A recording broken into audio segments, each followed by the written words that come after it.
నమస్తే, welcome to our channel. నేను దిలీప్. ఈరోజు మన స్టూడియోలో మనతో ఉన్నారు ప్రముఖ ఆధ్యాత్మికవేత్త వైవిఎస్ఎస్ గిరిరావు గారు. గురుగారు నమస్తే అండి. నమస్తే అండి. ఎలా ఉన్నారు? బ్రహ్మాండంగా ఉన్నామండి. చక్కగా మీ అందరితో కలిసి మళ్ళీ ఇలా చేయటం చాలా సంతోషంగా ఉంది. ఇంటర్వ్యూ స్టార్ట్ చేసే ముందర మా ఒక్క నినాదం ఏంటంటే జై శ్రీరామ్. జై శ్రీరామ్. జై శ్రీరామ్. జై శ్రీరామ్.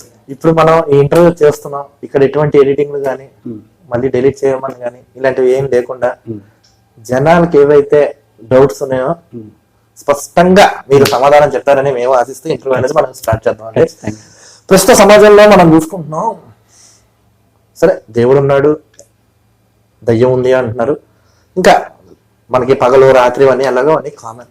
కానీ కమింగ్ టు ఇప్పుడు భక్తి అనేది జనాల్లో ఇప్పుడు బాగా భయంతోనో ఏదో రకంగా భక్తి మార్గంలోకి వెళ్తున్నారు. అసలు నిజంగా వాస్తవిక జీవితంలో ఈ దయ్యాలు భూతాలు అనేవి నిజంగా ఉన్నాయా? అవి నమ్మచ్చా? వీటికి ఏం సమాధానం చెప్తారని అడుగుతున్నారు జనాలు. దీనికి సమాధానం చాలా ఖచ్చితమైన క్వశ్చన్. ఇప్పుడు యూత్ అంతా కూడా చాలా ఆసక్తిగా చూసేటువంటి విషయం. కానీ శాస్త్రపరంగా చెప్పాలంటే దేవుడు ఎంత సత్యమో దయ్యం కూడా అంత సత్యం. ఎలా అంటారు? అదేంటంటే మేము హైందవంలో చెప్పేది ఏంటంటే పునర్జన్మ సిద్ధాంతాన్ని నమ్ముతాము. పునర్జన్మ సిద్ధాంతాల్లో సోల్ అనేది పర్మనెంట్, బాడీస్ చేంజ్ అవుతుంటాయి. ఈ మధ్యలో ఉన్నటువంటి సోలు అన్ని కర్మకాండలు జరిగి ప్యూరిఫైడ్ గా మళ్ళీ నెక్స్ట్ బర్త్ చేసుకోవడం లేకపోతే పైలోకాలకు వెళ్ళటం జరగకుండా ఉండిపోయిన దాన్ని దెయ్యం అంటాం. మీకు అంటే హైందవంలో చాలా మంది రెగ్యులర్ గా మన సత్యనారాయణ వ్రతం అని, ఇంట్లో పూజ అని, గృహప్రవేశం అని అన్ని చేస్తుంటాం. మీకు ఆయన చేయించేటప్పుడు పంతులు గారు చిన్న మంత్రం చెబుతారు. ఆచమ్య అని కేశవాయ నారాయణ సమాధ సైన్యత అక్షంతలు మొక్కుతోని వాసన చూసి వెనక్కి పడేయమంటారు. తిష్టంతో భూత పిశాచ ఏతే భూభారక ఏతేషాం అవిరోధేన బ్రహ్మకర్మ సమారభే. అంటే అర్థం ఏంటంటే ఈ వాతావరణంలో ఇప్పుడు క్యాన్సర్ సెల్ అయితే ప్రపంచం అంతా వాతావరణం అంతా ఉంటాయి, కానీ మన అనారోగ్య పార్టీ ఉన్నప్పుడు దానికి అటాక్ అయినప్పుడు మాత్రమే దానికి పార్టీ క్యాన్సర్ వస్తుంది. బట్ క్యాన్సర్ సెల్ నిరంతరం ఎలా ఉంటాయో ఈ ప్రపంచంలో సృష్టిలో మొత్తం అంతా కూడా భూతపిత పిశాచాలు ఇవన్నీ సోల్స్ తిరుగుతూనే ఉంటాయి. ఈ తిరిగేవి ఏవైతే ఉంటాయో అధార్మికంగా ఉన్నవి, వీక్ బాడీగా ఉన్న వాడిని అటాక్ చేస్తాయి. ధార్మికంగా ధర్మకార్యాలు జరిగే చోట భయపడి దూరంగా వెళ్ళిపోతూ ఉంటాయి, అంటే అక్కడ ఇమడలేక. అటువంటి శక్తులు ఏవైనా ఉన్నట్లయితే ఇక్కడ బ్రహ్మకార్యం చేస్తున్నాము, ఇమీడియట్ గా మీరు ఇక్కడి నుంచి వెళ్ళిపోండి, ఇబ్బంది కలిగించకుండా అని చేసేటువంటి మంత్రం ఇది. ప్రతి హిందువు ప్రతి పూజలోనూ ఖచ్చితంగా చేస్తారు, కానీ దాని అర్థం తెలియకపోవటం వల్ల ఇటువంటి డౌట్స్ వచ్చే అవకాశం ఉంది.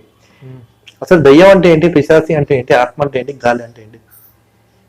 ఇప్పుడు ఏంటంటే ఆత్మ అనేది ఏంటంటే పర్మనెంట్ గా ఉంటుంది. అది బర్త్ నుంచి మళ్ళీ డెత్ దాకా ఒక ఏదో హ్యూమన్ బాడీలోనో లేకపోతే ఇంకో ఏదో జంతువు బాడీలోనో, పక్షి బాడీలోనో, సరీసృపం బాడీలోనో ఏదో ఒక బాడీలో ఉంటుంది. ఉన్న తర్వాత దీన్ని వెళ్ళిపోయిన తర్వాత మన కర్మకాండలు అవి చేసేటప్పుడు ఏంటంటే ఫస్ట్ ఎవరన్నా వెళ్ళిపోయారనుకోండి, ఆయన పేరుతో వెంకట లక్ష్మీ నరసింహ శర్మ అని చదువుతారు. తర్వాత రెండో శ్లోకానికి వచ్చేసరికి ప్రేత రూపస్య అంటారు. తర్వాత పేరు కూడా చదవరు, ప్రేతరూపణంగా అని చెప్పి శిలాన్యాసం అని చేస్తాం. మన 9వ రోజు, 10వ రోజు, 11వ రోజు శిలకి ధర్మోదకాలు తిలోదకాలు అని ఇస్తుంటారు శాస్త్రంలో. మీరు ఆ ఇచ్చేటప్పుడు ఏంటంటే మనకి దేవాలయంలో గనక మనకి ధాన్యాదివాసం, జలాదివాసం, క్షీరాదివాసం ఇవన్నీ చేసి లోహాన్ని రాయిని శుద్ధి చేసి ఎలా అయితే యంత్రం ప్రతిష్ఠించి విగ్రహాన్ని ప్రతిష్ఠించడం భగవత్ స్వరూపం అందులో ఆవాహన అవుతుందో, అలాగే శిలకి ఏం చేస్తామంటే హైందవంలో ఆ ప్రేతాన్ని, చనిపోయిన యొక్క ప్రేతాన్ని ఆ శిలలోకి ఆవాహన చేస్తాం. చేసి వాళ్ళ జ్ఞాతుల చేత, దాయాదుల చేత తిలోదకాలను అభిమానించే వాళ్ళందరి చేత ధర్మోదకాలు వదిలిచ్చి అక్కడ వాళ్ళని ఉద్వాసం చెప్పడం అనేది జరుగుతుంది. అంటే అక్కడ అందులోకి వచ్చేది సోల్ ని ఆవాహన చేస్తాం. ఇది ఏంటంటే హైందవంలో ఇటు పూర్వంలోనే ఉంది, అటు అపరంలోనే ఉంది. సోల్ కి ఇవన్నీ చేయడం అనేది ఉంది. అవి చేస్తేనే అవి ఉత్తమ లోకాలకు వెళ్ళి కానీ నెక్స్ట్ భర్తీ చేసుకోవడానికి కానీ ఆస్కారం ఉంటుంది. అంటే వీళ్ళు ఈ జన్మలో చేసినటువంటి పుణ్యాలు పాపాలు ఏవైతే ఉంటాయో బిఎఫ్ అంటాం, బ్రాడ్ ఫార్వర్డ్ అయ్యి నెక్స్ట్ బర్త్కి ఈ బ్యాలెన్స్ తో పడుతుంది. మీకు జనరల్ గా ఇవన్నీ పైకి వెళ్ళిన తర్వాత దేవుడు మీరు శిక్ష వేస్తాడు అంటారు కదా, ఈ శిక్ష వేసేది కాదు. ఇప్పుడులాగా కోర్టుల్లో లాగా ఆర్గ్యుమెంట్ ఉన్నది అక్కడ. మీకు హెలికాప్టర్ కనుక బ్లాస్ట్ అయినప్పుడు, ఏరోప్లేన్ బ్లాస్ట్ అయినప్పుడు లోపల బ్లాక్ బాక్స్ అని ఉంటుంది. వీళ్ళిద్దరు ఏం మాట్లాడుకున్నారు, పైలట్ వాళ్ళు ఏం కన్వర్సేషన్ చేశారు. అట్లా మీ లోపల ఏంటంటే చిత్రగుప్తుడు అని ఉంటాడు. చిత్తంగా కూర్చొని గుప్తంగా గుప్తంగా లోపల కూర్చుని చక్కగా రాస్తుంటాడు అనమాట. ఇలా లోపల మనం ఈ పంచేంద్రియాలు అంటే మన పంచేంద్రియాలు ఏవైతే ఉన్నాయో ఈ సోల్ కి పంచేంద్రియాలకి మధ్యలో పంచ తన్మాత్రలు ఉంటాయి.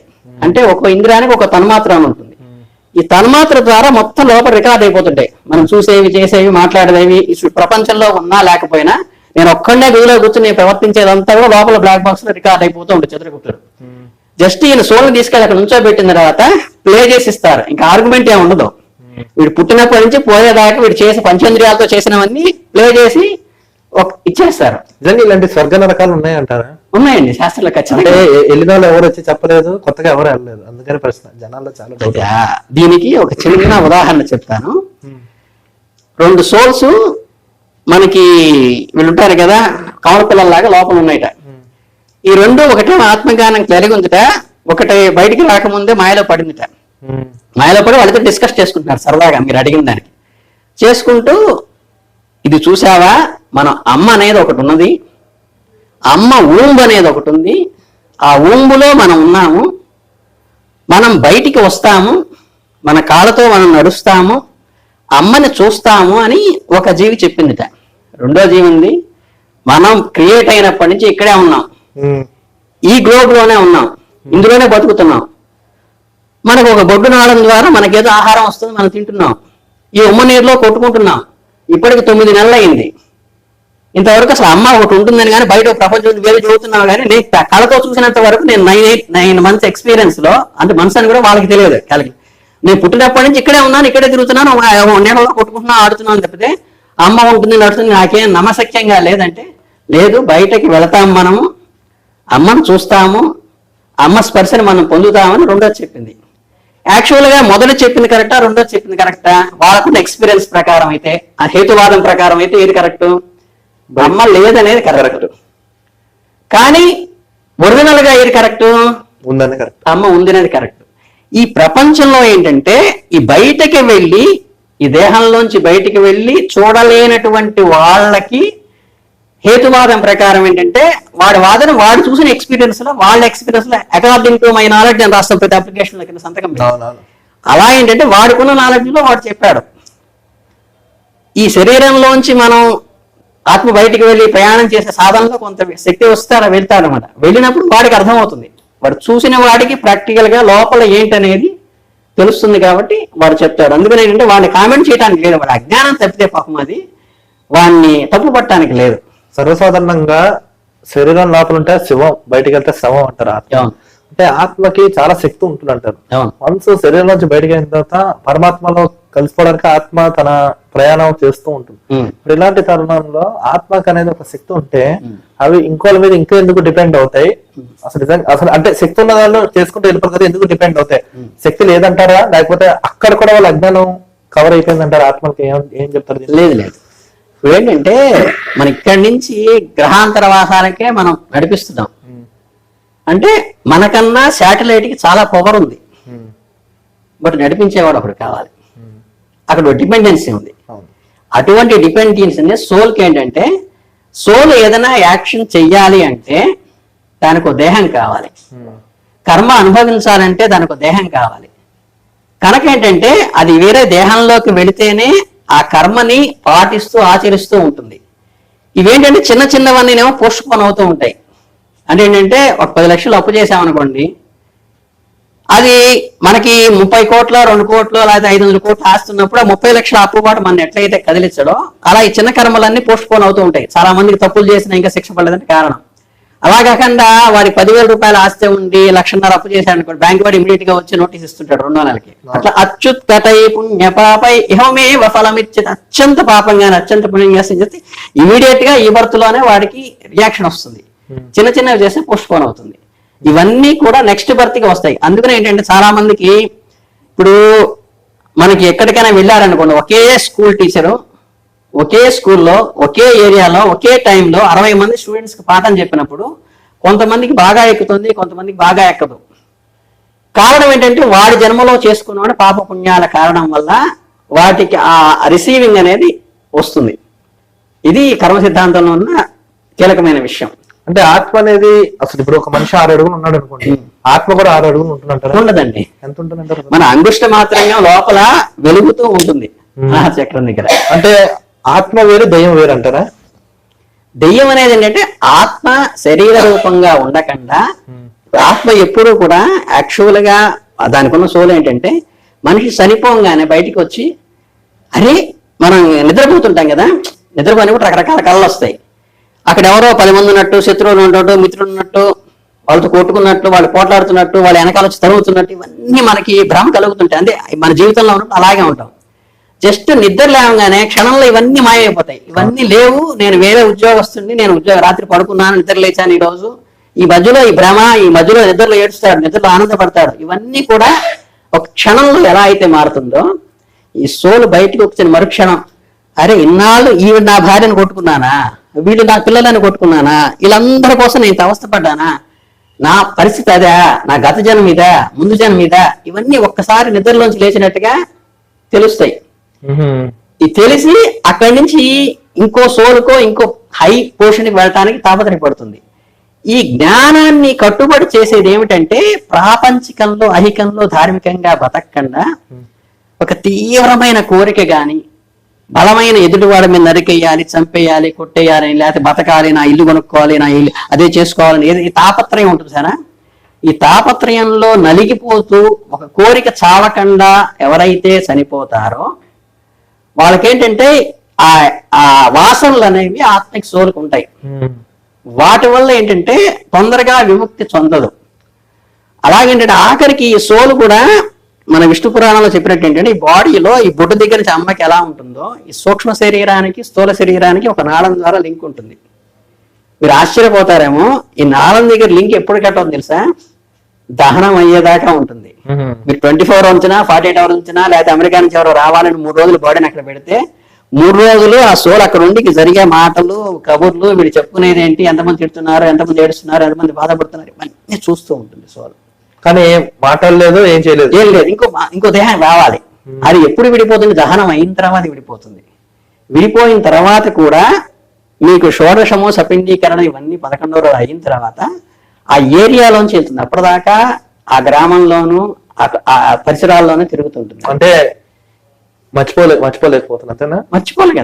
దానికి ఏంటంటే కర్మకాండ అయ్యి డిటాచ్మెంట్ కావాలి.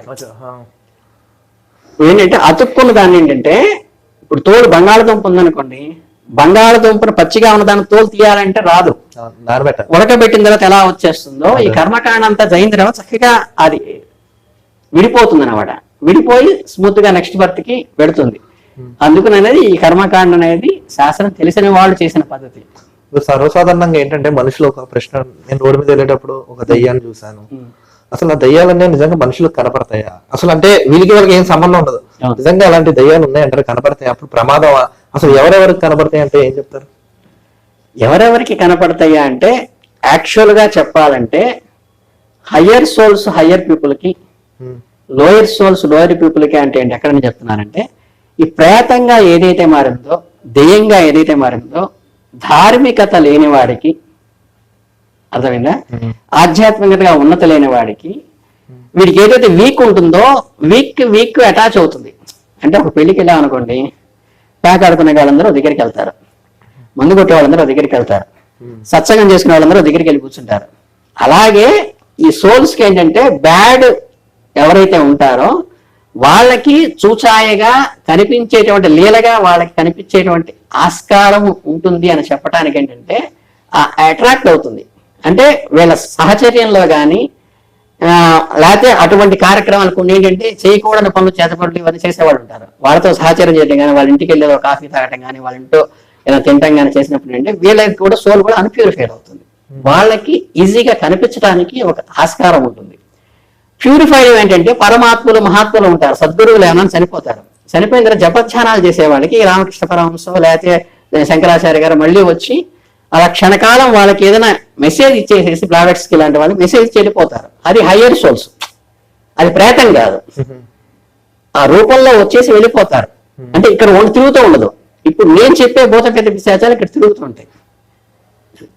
ఇప్పుడు ఇంకో విషయం ఏంటంటే, ఇప్పుడు ఈ దయ్యాలు, భూతాలు చాలా మంది ఏమంటారంటే అమావాస్య నాడు అర్ధరాత్రి 12:30కి మూలా నక్షత్రం 1వ పాదం, అది నిజమేనండి? నిజంగా అలాంటి వాళ్ళకి కనపడతాయంటారు, నిజమే అంటారు అది? అది అర్ధరాత్రి అమావాస్య మీన్స్ ఏంటంటే అంటే మూల నక్షత్రాలు అంటే మనకి తెలుగుకి సంస్కృతానికి చాలా తేడా ఉంటుంది. మూల అంటే మన తెలుగులో మూల అనుకుంటాం, సంస్కృతంలో అది మొదటి వస్తుంది. అది నిజమే అంటారు? అసలు ఆ వాదన నిజమే అంటారా? అలా అని కాదు, కానీ ఇవి యాక్చువల్ గా ఏంటంటే సమిధలు ఇవి సేకరించేటప్పుడు ఒక నక్షత్రంలో ఒక గ్రహాల్లో తీయాలని ఉంది తప్పితే, అమావాస్యన చీకటిగా ఉంటుంది కాబట్టి, డార్క్నెస్ అనేది అందరికీ భయం కాబట్టి, అమావాస్యలో దైవీ కార్యక్రమాలు ఏమీ చేయకుండా ఉండేటువంటి తక్కువ స్థితిలో ఉన్నది అన్న ఉద్దేశంతో చెప్తారు. కానీ యాక్చువల్ గా మీరు తమిళనాడు వెళ్తే అమావాస్యలో చక్కగా పెళ్లి బట్టలు కొనడానికి వెళ్తారు. కారణం ఏంటంటే సూర్యచంద్రుడు స్ట్రైట్ లైన్ లో ఉంటాయి. అంటే అప్పుడు తప్పు చేసినా రైట్ చేసినా అత్యంత ఉత్కృష్టమైన హయ్యర్ లెవెల్లోకి వెళ్ళిపోతుంది సప్పని. అందుకని ఏంటంటే అప్పుడు ఒళ్ళు దగ్గర పెట్టుకుని చేయటం ఎందుకు, మంచి నక్షత్రాల్లో మంచి తరాలు చేస్తే మంచిది అంటారు. కానీ అమావాస్య రోజు అనేది క్షుద్ర పూజలకి ఇంకోటి ఏంటి వాటికి ప్రత్యేకంగా వాళ్ళకి చెప్పారు కాబట్టి, మనకి ఏంటంటే శాస్త్రంలో ఏమొస్తుందంటే చనిపోయినప్పుడు చేసేవి వీడప్పుడు చేస్తే అవి చెడు ఇవి మంచు అనేది సింబాలిక్ గా ఎలా పెట్టేసుకుంటామో, అలా క్షుద్ర పూజలు లాంటివన్నీ సాధన చేయాలన్నా గ్రహణాల్లో వాళ్ళు ప్రత్యేకంగా అవి తీసుకుంటారు. మనం ఏం చేస్తాం, ధార్మికంలో ఉన్నవి అటువంటి ఈవిల్స్ మనకి అంతకంటే వంటకం జపధ్యానాలు చేస్తాం. అది బ్యాడ్ పీరియడ్ కాబట్టి, వాళ్ళకి అనుకూలమైన పీరియడ్ కాబట్టి ఈ క్షుద్రం చేసే వాళ్ళకి. అందుకని ఏంటంటే వాళ్ళు క్షుద్ర పూజలని అమావాస్య రోజులు చేస్తారు కాబట్టి అప్పుడు అవి కొంచెం పవర్ఫుల్ గా ఉంటాయి కాబట్టి మన ఇబ్బంది పెడతాయి ఉంటారు. కానీ మనకి ధార్మికంగా ఉన్న వాడికి ఎవరికి కూడా ఏవి కూడా మనం చూసినా అది మన జోలికి వచ్చే ధైర్యం చేయదు.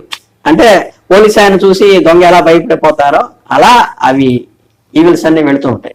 ధన్యవాదాలు గురూజీ, చాలా అంటే చాలా మీ విలువైన సమయాన్ని మా వ్యూయర్స్ కి కేటాయించి అద్భుతంగా సమాధానం చెప్పినందుకు వాళ్ళ తరఫున నా తరఫున మీకు ధన్యవాదాలు తెలుపుతూ. తప్పనిసరిగా అండి, మీలాగా అడిగేవాళ్ళు ఉన్నప్పుడే సమాజానికి మంచి సమాచారం చెప్పడానికి మాకైనా అవకాశం ఉంటుంది. తప్పితే ఆశించేవాళ్ళు అడిగేవాళ్ళు ఆసక్తి చూపించేవాళ్ళు లేనప్పుడు ఎంత నాలెడ్జ్ ఉన్నా అది ఉపయోగం లేదు. చూసారు కదా ఆడియన్స్, ఈ వీడియో ఎవరైతే చూసారో ఈ లింక్ ని మాక్సిమం వాట్సాప్ గ్రూప్ లో షేర్ చేయండి. మీకు ఎటువంటి సందేహాలు, అనుమానాలు, సూచనలు ఏమైనా తెలపాలనుకుంటే కామెంట్స్ రూపంలో ప్రతిదీ విత్ పాజిటివ్ గా తెలపండి. ఎందుకంటే మీరు ఇచ్చే ఒక బూస్టర్ తో మేము ఫర్దర్ గా ఇంకా చేసి ఒక జనాల్లో ఏదైతే అపోహ ఉందో అది ఒక క్లారిఫై చేయడానికి మీ ద్వారా మేము కొంచెం దోహదపడుతుందని ఆశిస్తూ తిరిగి మరొక కార్యక్రమంలో కలుద్దాం. చూస్తున్నాను వచ్చాను.